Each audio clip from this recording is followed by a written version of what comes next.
ఇంకొక పాయింట్ చెప్పండి సీఎం రమేష్. ఇప్పుడు తుమ్మల నాగేశ్వరరావు ఎందుకు వదులుకున్నారు అని అంటే కమ్మన అని బూతులు తిట్టిండు ఆ సామాజిక వర్గంలో. అని ఉంటాడా నిజంగానే? పొలిటికల్ లీడర్ ఆనంది ఒక ఎంపీ స్థాయి వ్యక్తి, అంతో ఎంతో సీఎం రమేష్ అంటే కొంచెం క్రెడిబుల్ పొలిటీషియనే కదా. మరి ఏదో కేటీఆర్ను బర్బాద్ చేయడానికి మాట్లాడే వ్యక్తి ఎప్పుడైనా ఇట్లా మీడియాలో కూడా ఎక్కువ వచ్చేటోడు ఏం కాదు.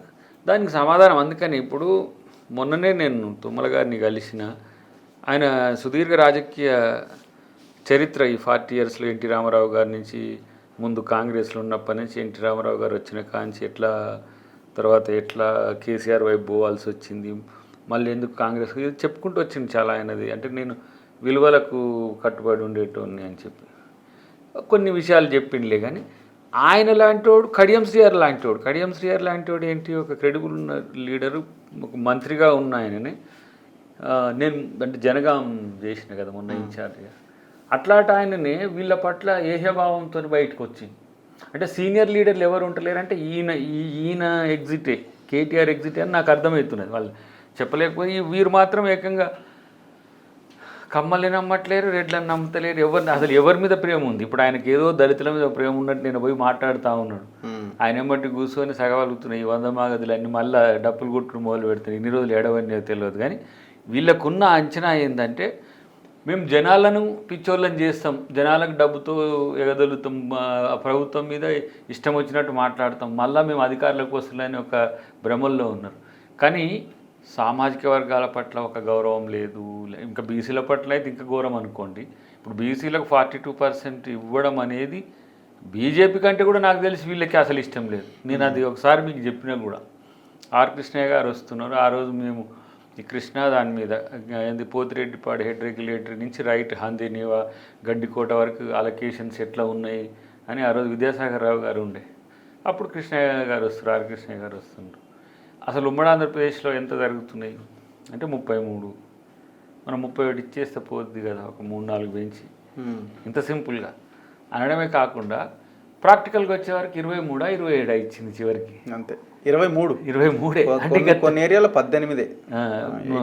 ఇట్లా తగ్గించిన వైనం కాబట్టి వీళ్ళు అసలు ఎవరి మీద ప్రత్యేకమైన ప్రేమ లేదు. సొంత కులం వాళ్ళ మీద కూడా ప్రేమ ఉంటుందో లేదో నాకు తెలియదు. ఇప్పుడు నాకు తెలిసి సబ్జెక్టు కరెక్షన్ సీఎం రమేష్ గారి మీద కూడా టార్గెట్ చేసిందంటే వీళ్ళ రాజకీయ స్వార్థం, వీళ్ళ ఆర్థిక స్వార్థం, వీళ్ళ అధికార స్వార్థం తప్పితే ఇంకా వేరే ఏది పట్టించుకోరు. ఇది ఒక విచిత్రమైన జీవులు వీళ్ళు, నాకు అర్థం కావట్లేదు. ఇట్లాంటి కల్టు ఏ కులంలో కూడా దొరకదు.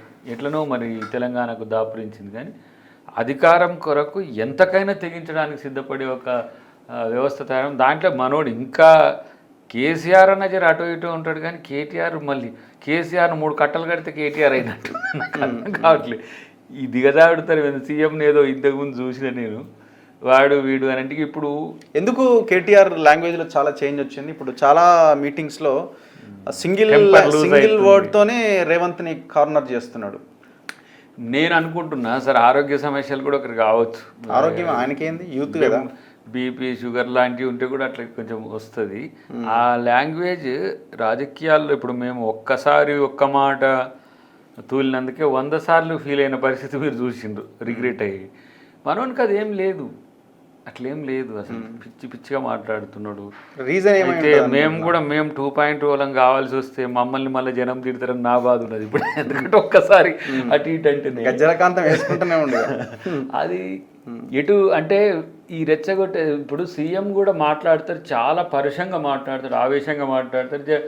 ట్రెడిషనల్ ఏమంటారు మన తెలంగాణ తిట్లే ఉంటాయి ఆయనవి కూడా, ఏం పెద్దగా ఇట్లా ఉండవు. మనోడి అబ్యూజింగ్కి వెళ్ళిపోతుంది. సో ఇది ఒకటైతే ఇప్పుడు సీఎం రమేష్ విషయంలో సమాధానం చెప్పుకుంటారా, మళ్ళీ ఆంధ్ర తెలంగాణని రెచ్చగొడతారా అనేది ఒకటి చూడాలి.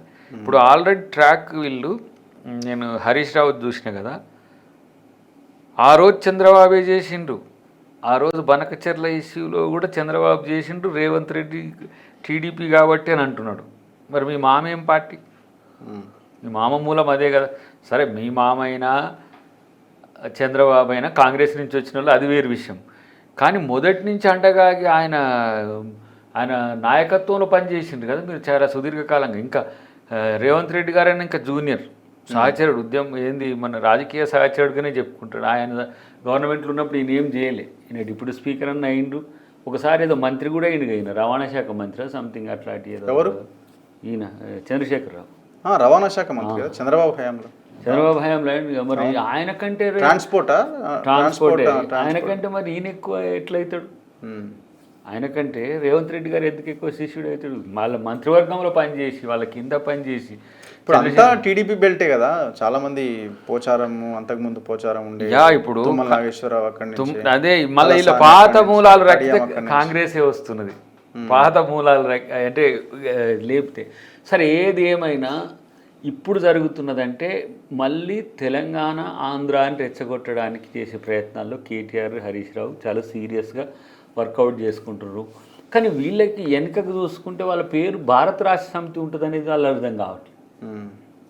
తెలంగాణ ఎంత చేసినాం ఉద్యమమే, విద్యార్థులను చేసినాం, ఇట్లా చేసినాం, ఒరే దాని పేరు మీదనే తెలంగాణను మొత్తం దోచుకున్నారు నాయన మీ కుటుంబం.